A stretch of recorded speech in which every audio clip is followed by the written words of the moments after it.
Juliana achou o Beto sem querer quando procurava um disco de rock. Vê só que sorte da Ju. E o Beto viu a Juliana pela foto sentada na garupa da moto. Que moto bacana do Edu. Conversa vai, conversa vem. Ele era amigo de um amigo de um amigo. O Caio vai, a Bia também no aniversário da Renata e do Rodrigo. Juliana animada, no meio da galera, pista lotada. Começou a procurar e deu risada quando viu o Beto dançar. E ela se apaixonou por ele, que se apaixonou por ela. Foram juntos acampar.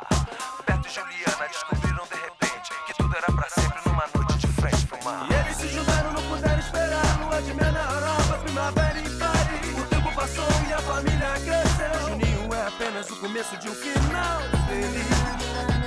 Com Windows Live, a vida acontece.